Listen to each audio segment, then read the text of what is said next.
Welcome to Murfreesboro Storyteller. Today's program originates from 816 Old Salem Highway in downtown Murfreesboro, and we're coming to you from the Middle Tennessee Museum of Natural History. And our special guest is Alan Brown. Alan, welcome to our program. Thank you. Glad to be here. Tell us about the Middle Tennessee Museum. How did this originate? Well, my friend Louis Elrod and I had been talking for years about how we wish there would have been, wish there was a natural history museum in Middle Tennessee, because there is no other natural history museum. And finally, about 5 years ago, we just started talking that, well, if no one else is going to start the museum, maybe we can do it. I'm a fossil guy. I've got a fairly good fossil collection. Louis Elrod was a mineral guy and had an extensive mineral collection.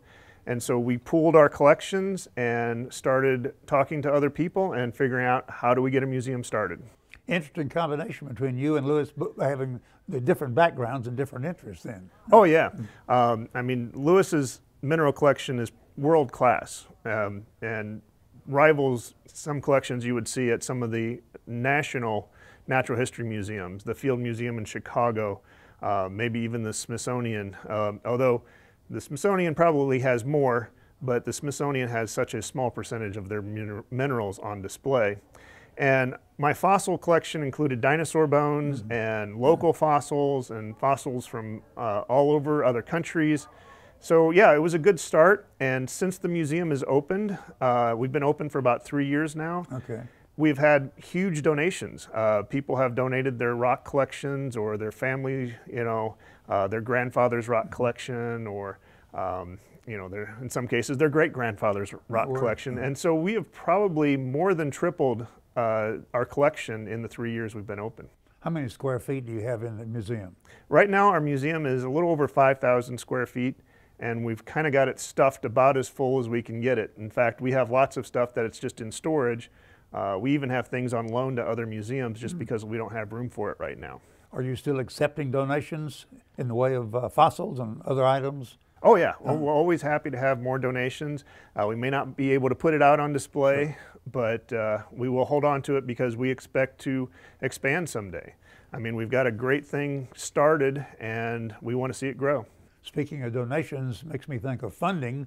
How do you derive your funding? Where do your funds come from? Right now, all of our funding has just been from small private donations. Okay. We've been trying to look into getting funding from the state or from the city.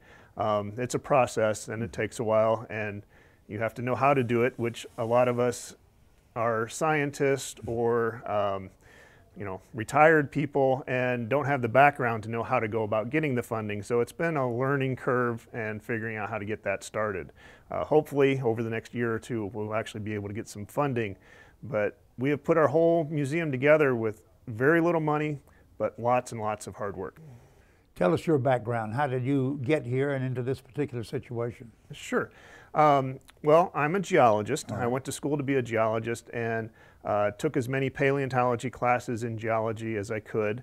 Thought about becoming a paleontologist, but was told there's no money in paleontology, which is pretty much true. There's no money in paleontology. So I got my degree in geology and worked in environmental consulting, and that's what brought me to Nashville. I was originally born and raised in Illinois, although my grandmother is from right here in Rutherford County, and so I knew the area really well. And so when I got the job in Nashville, I moved to Murfreesboro. You have several different rooms here. The room that we're in now is from items from the Elmwood zinc mine, is that correct? Right. This room is all minerals. Okay. And so almost all of it is from Louis Elrod's mineral collection. And then a large chunk of his collection is from the Elmwood mine, which is an active mine that's near Carthage, Tennessee. Okay. And it's an underground mine, and they're digging underground for zinc. They use zinc for lots of things. It's in your vitamins, it's in your sunscreen. But one of the most interesting things that the zinc from the Elmwood mine is used for is pennies. Since about 1982 or 1983, pennies are zinc with a thin coating of copper. Did not know that. And so the zinc inside of the pennies all comes from Tennessee. Is the Elmwood mine still operated by New Jersey Zinc? No, it was bought by a European company. I can't think of the name of it right now. but it was closed down for quite a while because the price of zinc was way down. Oh, I see. But the price of zinc has gone back up, and they've recently restarted operations there. But as they're digging underground for this zinc, occasionally they come across these empty holes, and the holes are lined with crystals. And that's what the mineral collectors really like, are these large crystals of calcite and purple fluorite and white barite. And so the mine is not interested in the crystals.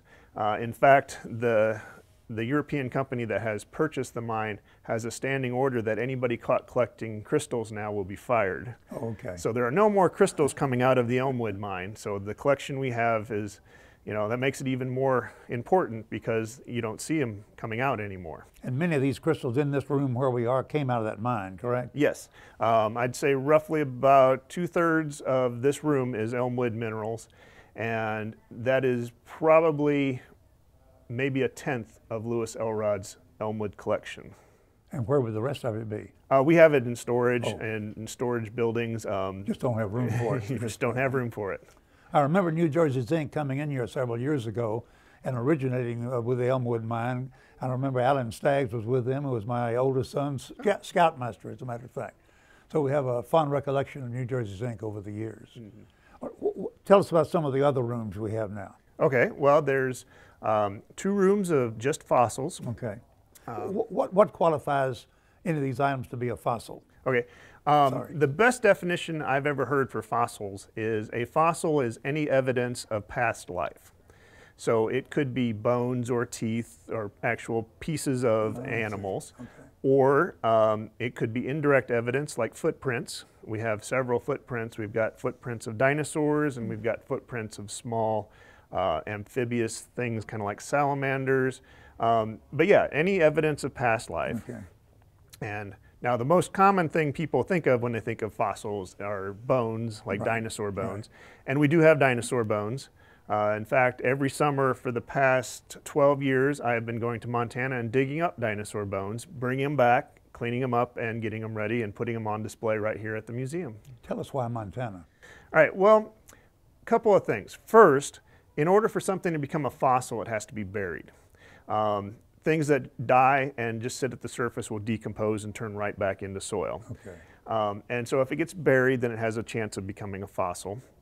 Well, during the time of the dinosaurs, the Rocky Mountains were still pushing up, and they were a really young mountain range. And when was that, by the way? It was about 65 to 80 million years ago. Okay.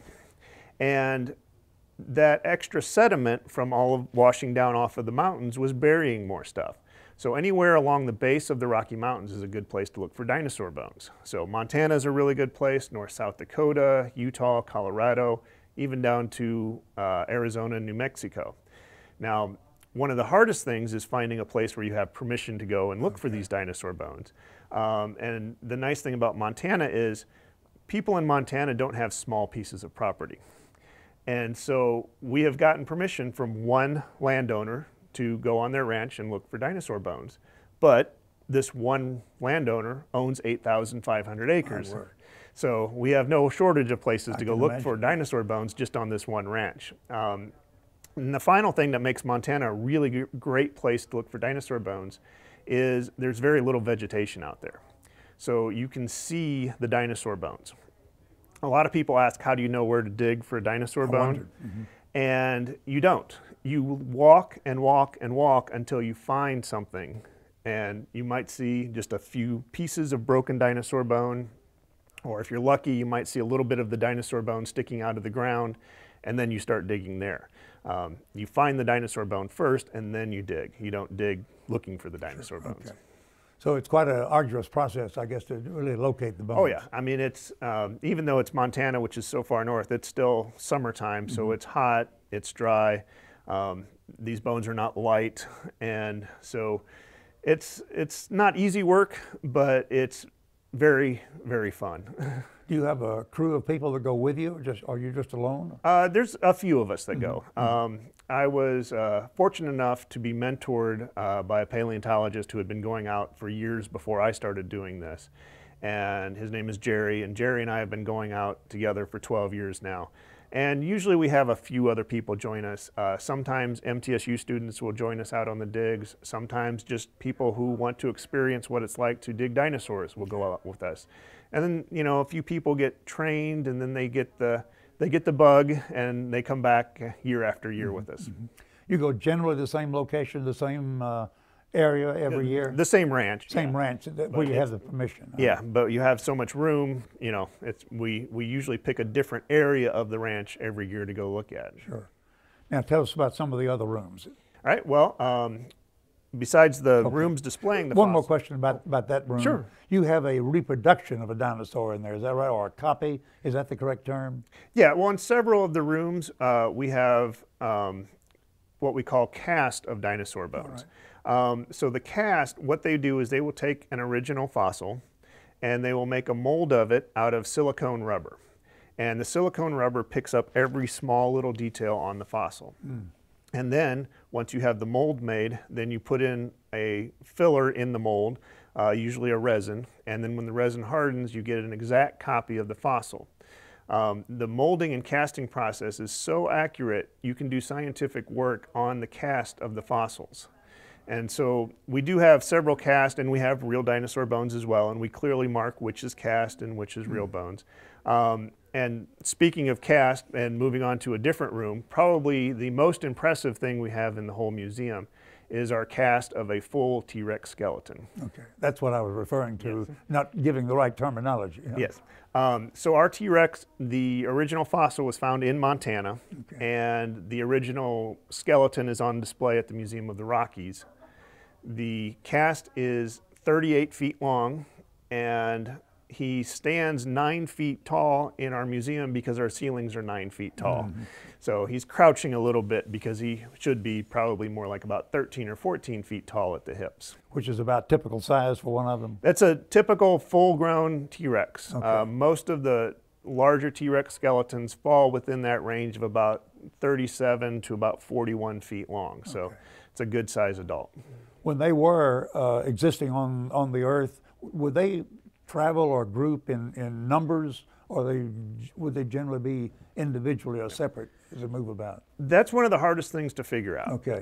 Now, if you find a group of skeletons of dinosaurs together, like you find, you know, pick another dinosaur like Triceratops, and you find an area and there's 10 Triceratops skeletons together, that might be indicating that they were in a herd and traveling together, but it could also be that they just happen to end up dying at the same place over an extended period of time. So it's always hard to tell. There haven't been any T-Rex skeletons found that I can think of where there's been more than one skeleton there. So they were probably solitary hunters. How recent has one been found? Oh, they find new T-Rex skeletons all the time. Oh, do they? Okay. And we find, I mean, I have not found a complete skeleton yet, but I find individual teeth and bones from T-Rex on the ranch in Montana. Last summer, I think I found 2 teeth, and the summer before, I found a few pieces of T-Rex bone, but no entire bones. Okay. How about the next room? All right, well, in addition to the 2 fossil rooms, we've got the Paleontology Lab. All right. So when I bring the dinosaur bones back, they're pretty fragile. There are a lot of cracks, they're broken, and so we spend a lot of time very carefully gluing them together, cleaning off any little dirt and rock that's associated with the bones. So in the Paleo Lab, as we call it for short, we spend a lot of time. We can usually collect a dinosaur bone in the matter of a few days, and then it's going to be months of work in the Paleo Lab cleaning and preparing the bone. When you have a find, you bring it back yourself. You transport it home, or do you ship them? I drive. You drive. Yep. Okay. That's Yep. So yeah, every summer I drive to Montana because I know I'm probably going to be bringing several hundred pounds of rock back with me every time. In addition to the dinosaur bones, we find lots and lots of petrified wood. In fact, there's almost more petrified wood than you would imagine on the ranch. So one thing that wood does is it starts to tell you a little bit about the environment during the time. Because we find so much wood, it means it was probably a forest. Looking at the types of wood, you can start to figure out what types of plants there were. We find pine cones from sequoia pine trees, so we know there were sequoias there. We find from some of the wood, we could tell that they're kind of hardwoods, so we know there were some hardwood trees there. And we even find palm fronds, so that tells us that it was much warmer in Montana than it is today. Palm fronds in Montana. I wouldn't have ever guessed that. Yep, I found some fairly nice palm fronds. I think one of the first years I went out there. Okay. And the ranch owner, her favorite thing in the whole world is plant fossils, so I made her day that day. Okay, I'll bet you did. In addition to those rooms, we have a room where we do jewelry making. We have a master jewelry maker, Bill Jackson. I see Bill Jackson. I remember him from the faculty at MTSU very fondly. Yep, he's retired faculty from MTSU, and after he retired, he decided to pick up jewelry making. And he just spends his days here. He can demonstrate how to make jewelry. He shows the kids how to make jewelry. And he just enjoys interacting with people and talking about jewelry and generally rocks and minerals and stuff in general. That's about it. We also have a little kids playroom for the smaller kids. Okay. Especially, you know, the little ones don't have the attention span to spend time looking at all the minerals and all the other things we have. And so it's a good because they can get in there and there's dinosaur toys and books and puzzles. So can keep the smaller ones occupied if their older brother and sister wants to spend a little more time looking at some of the other things we have. We also have a small room that's a World War II display. Okay. Initially, we were going to make that our archaeology room, and didn't really have enough to fill up the room with archaeology displays. We could have probably done maybe one display case. But we had a huge collection of World War II stuff from some volunteers. Some of it's actually from my family. And so we decided to just go with World War II because that's what we could fill up the room with right now. Suggest some of the items that are in there from World War II. My grandmother was born and raised in Rutherford County, and she went to Nashville during World War II, and she got her diploma in aircraft sheet metal mechanic, which means she was an actual Rosie the Riveter. All right, okay. And one of the things I have is her actual diploma from sheet metal school. And we also have from my other side of my family, from my mom's side of my family, my grandfather, he was with the 23rd Armored Engineers in World War II. And he drove they call it a deuce and a half, Okay. 2.5 ton cargo truck. I remember the deuce and a half. And he carried dynamite the entire war. My word. He drove all across Europe with the Third Army, and it's amazing that he made it through untouched because it wouldn't have taken much for a whole cargo truck full of dynamite. But I'm sure you are aware that we were the center for a lot of maneuvers and training for the invasion of Europe in World War II. Yeah, and we do have a few artifacts from that, from the training in Murfreesboro, especially for the tank corps. They were driving, from what I understand, tanks up and down the streets in Murfreesboro. And Patton's army, General George Patton, his army was in your training for the invasion of Europe. Yep. It was not unusual to have convoys going through Murfreesboro down Maple Street, Route 10 it was in, and at night I remember waking up and hearing gunshots, and it would be a battle in my front yard between troops. I just wondered how many items you had from World War II from this area, actually from this area. Yeah, we have a few, not a whole lot. And we recently were given some items from the Medal of Honor winners that were from Tennessee in World War II. Just a few photographs and other pieces of memorabilia from them. And so we're putting that display together right now. And we hope to have a little bit more research and a little bit more information on those. But it was at least 3 Medal of Honor winners from World War II that we have information on. Did you get any of the items that the late Fane Haynes had in his museum from World War II? No, we have not. I have not heard what happened to his items, and we would be glad to take them and put them on display with the rest of our World War II. I knew he was looking for someplace to locate them before he passed away. Louis Elrod, who helped start the museum, I know he was in contact with Fane Haynes. But then Lewis got sick, and Lewis passed away about a year and a half ago. So I think that just kind of all fell apart. Mm-hmm. Any other rooms now we haven't covered? I think we've pretty much covered all of the rooms now, other than our large gift shop when you first come in the door. I note you have a lot of items for sale. Yep, we have actual fossils, rocks, minerals. We have a lot of cast, remember the molding and casting, we have a lot of cast that we make right here at the museum. Okay. So if you wanted a cast of a T-Rex tooth, or if you wanted a cast of a saber-toothed cat, we have those in the gift shop. And saber-toothed cats are, of course, really popular because of the Nashville Predators.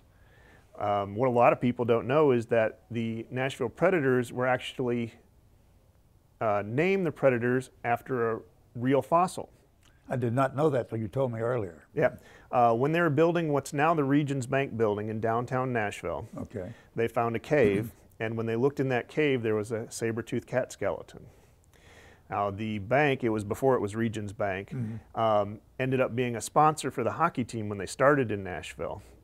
And so when they were looking for a mascot, they thought of that fossil, and that's how they picked the Predators and the saber-toothed cat as their mascot. Tell me, other people that have interest in geology and doing research and digging and work of that type, what should they do to get involved in that?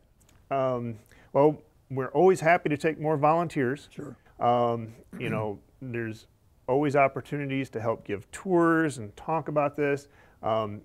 We can teach you how to do the molding and casting and make copies of fossils. In fact, we have several volunteers. That's all they want to do is work on the molding and casting side of things. If you're interested in the jewelry side of things, Mr. Jackson is always happy to teach people how to make jewelry. If you're interested in the fossil side, you know, we can teach you that too. Our biggest thing is we're kind of limited by space right now. Yeah. You know, we had to take what space we could get when we opened. And like we said earlier, a little over 5,000 square feet. We could fill 20,000 square feet. I can imagine. And so, and you know, we want to be able to have field trips and bring the school kids in. And we get some school groups coming in, but a lot of the schools here in Rutherford County, in order for them to pay for the buses, they want to bring 60 kids or 100 kids or even 120 kids at a time, and we're just not set up to do that yet. I can imagine, yeah. You know, as much as we love to have the kids here, in fact, we have a homeschool group touring right now here at the museum. We're just, until we can get a bigger location, we're a little bit strapped on how many we can fit at one time. Do you have plans for, right now underway, for finding another location, for expanding? We don't have anything that is formalized. You know, always keeping our eyes open and, you know, hoping that, you know, we can find a store or, you know, some other property that's larger that we could move into. Our dream eventually is to have a big, full museum, our own property, and, you know, 4 or 5 times 20,000, you know, 100,000 square foot, 120,000 square foot. Especially with the dinosaur skeletons, you need a lot of square footage. I'm sure of that, absolutely. Yeah. So you have plenty of room for more exhibits then, and you have opportunity for a lot of people to visit and see what you do have now. Oh yeah. Tell us about your hours that you're open. Okay, the museum, because it's entirely run by volunteers right now, is only open Thursday, Friday, and Saturday, 11 to 4.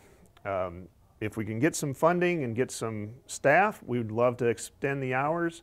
But for now, it's just those 3 days a week. What is the item that shows the most interest in the museum now? Would it be T-Rex? Yes, by far everyone gets the most excited about seeing the T-Rex. It's pretty neat when you come to the museum because you can't see the T-Rex until you come right around a little corner, and then it's right there in front of you. And I love just standing there next to the T-Rex and watching people come around the corner and seeing their expressions, especially the kids. Their eyes get huge, and sometimes they just, you know, let out a yell. It's fun to see. Anybody interested in geology, what's the best way for them to pursue education in it, or degree, if you will, in geology as you have? Yeah, well, many schools have geology programs. In fact, right here in Murfreesboro, MTSU has a really good geology program. They're even expanding and starting a graduate program Okay. in the geology department here. So yeah, and I mean, any other school would have a good geology program as well. I'm a little partial to MTSU myself. Sure, absolutely. And you're on the faculty at MTSU as a part-time faculty, Yes. is that right? Yeah. Tell us about your shirt. Oh, well, this shirt shows the geologic time scale. Okay. So in the early days when they were looking at rocks and trying to work out the order of the rocks and looking at fossils in the rocks, they didn't have any way to put numbers with them. Okay. And so everything was given a name. And so when you hear something like Jurassic, for like the Jurassic Park movie, everybody which knows is where that's some right. of the dinosaurs were, that was a name. It was actually named for, I believe, some place in Europe where they first started looking at rocks from that area. And they were able to correlate by the fossils that with rocks in other parts of the world. And so the geologic timescale has all names with it because they didn't have any numbers. Okay. And it wasn't until later on when they started learning about radioactive materials and how radioactive materials decay over time that they were able to start figuring out exactly how old some of these rocks are. Where would our area fit in there? Well, here in Middle Tennessee, it's been eroded, and we're actually all the way near the bottom of the geologic timescale in a period called the Ordovician. Okay. And so the fossils here in Middle Tennessee, especially Murfreesboro, are almost 450 million years old. My word. And where you dig out west, now, how does that vary from here? Okay, much younger. We dig in what's called the Cretaceous period, Okay. and it's about 66 to 70 million years ago. Okay, very good. Well, Alan, this is fascinating. Anybody wants to visit, they can come, what, Thursday, Friday, Saturday? Thursday, Friday, Saturday, 11 to 4 at 816 Old Salem Highway. Okay. Anything we haven't covered about the museum that you'd like to let folks know about? We want people to come visit the museum. We want people to help spread the word about the museum. Sure. Anybody with any help as far as funding, growing the museum, anybody out there with a 20,000 square foot storefront they want to give us, we'll be happy to take it. Wonderful. You have a phone number here? Yeah, the best way to get a hold of us is probably just get on the website or get on our Facebook page. The website is theearthexperience.org. Okay. And the Facebook page, you can just search for Earth Experience or search for Middle Tennessee Museum of Natural History, and you'll find us. And staffing is all volunteers, you say? Yep, we're all volunteer staff here. Very good. Alan Brown, thank you so much. It's been a pleasure to visit with you at the Middle Tennessee Museum of Natural History. Wish you every success. Great. Thank you. Thank you.